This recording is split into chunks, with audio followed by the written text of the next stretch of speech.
So, hello, I'm currently reading a book, Slaughterhouse-Five by Kurt Vonnegut, and to be more precise, chapters 6 and 7. And I would like to dwell on some questions. And the first question is, what is your opinion of Lazaro? Explain. What did Lazaro do to a dog one time? And what for him is the sweetest thing in life? I believe we should start with the description of the situation with the dog. So, Lazaro recounts a story where a dog once bit him, and he devised a cruel trap. So he inserted sharp pieces of clock spring into a steak and gave it to the dog. So the animal swallowed the steak in one go and then faced a cruel death.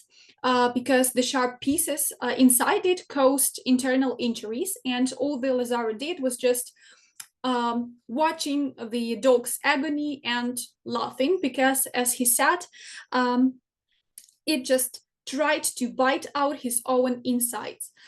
So I believe that Lazaro is portrayed as deeply vengeful and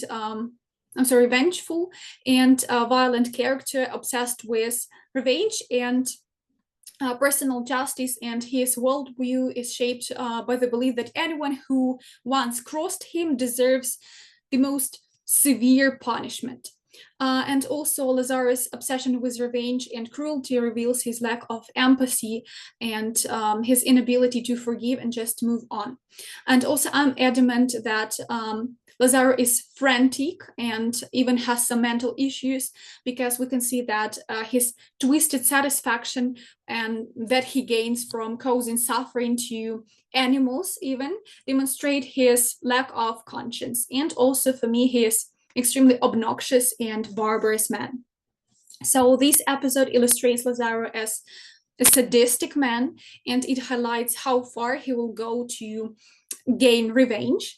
And the only thing which means is that he has won.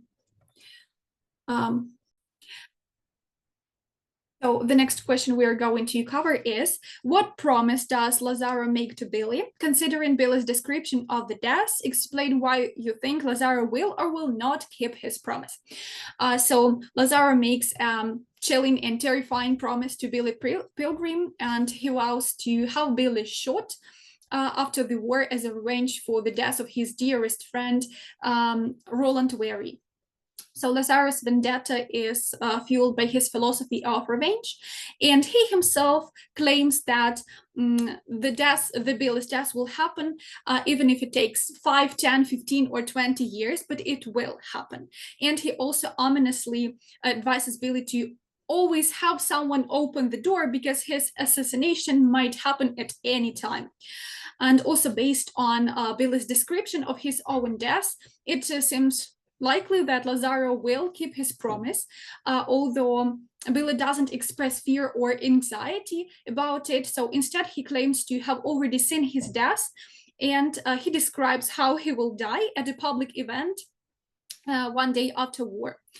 And let us not forget the fact that Lazaro is obsessed with revenge. He's deeply committed and even attached to his philosophy of vendetta, and his entire identity revolves around getting even with those who once wronged him or his friends. So, given how much he values vengeance, it's just plausible, and we can foresee that he will follow his promise and will have Billy shot one day after war.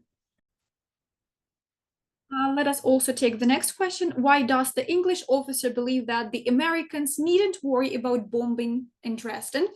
I dare say that this officer believes that Dresden is an open city, meaning that it is undefeated and doesn't contain significant military targets such as warfare industries or large troop concentrations compared to other German cities during the Second World War.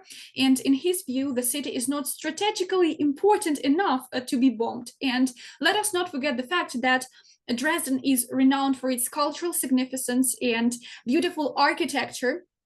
So even it seems to me, soldiers were marveled by its beauty, and one of them called it like Oz. And also, such beautiful architecture led many to assume that it would be spared from bombing. And here is the irony, actually, that though the city seemed to be insignificant in terms of warfare, it would be eliminated and incinerated just in months. The next question. Why does the German surgeon find Billy so offensive?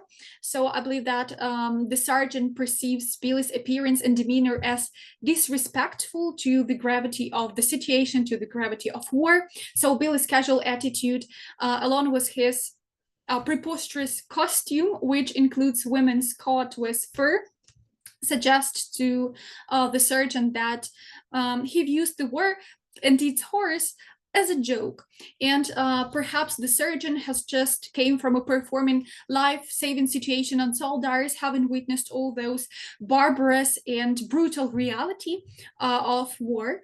And also the surgeon feels that maybe with such attitude and demeanor, Billy trivializes and neglects the sacrifices and the suffering endured by soldiers and civilians. So the next question, when a rescuer finds Billy on the side of the mountain, he whispers to him his address, Slaughterhouse-Five. What does this show about Billy's psychological state? So first of all, we should mention trauma and post-traumatic disorder. So the address Slaughterhouse-Five is significant, and it refers to the slaughterhouse when where Billy was held during the bombing of Dresden, and this indicates that the trauma of his experience during the war is deeply embedded in his psyche. And also we should talk about subconscious reflection.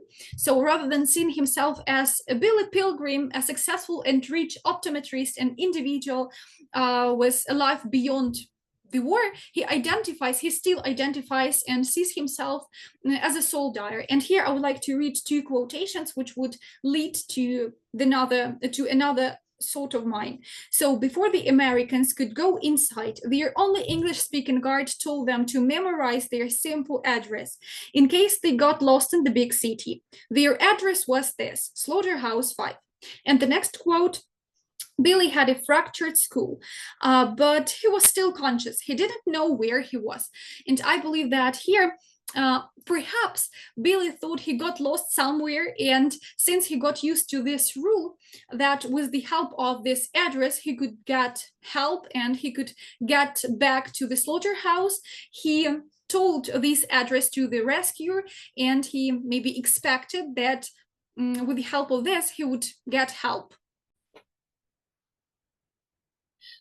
So the next question and the last question is, what is significant about the war widow in the communal kitchen?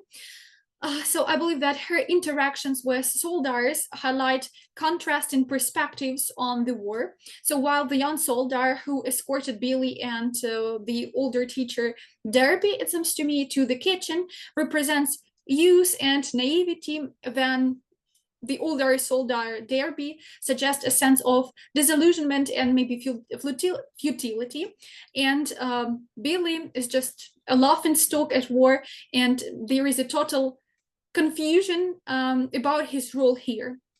And the widow's comments suggest that the real soldiers who fought bravely and died are gone. And it emphasized the absurdity of those still fighting and questions the value of their sacrifice. So thank you for listening to my report. I really tried to do my best to reveal the most prominent and key moments in these two chapters.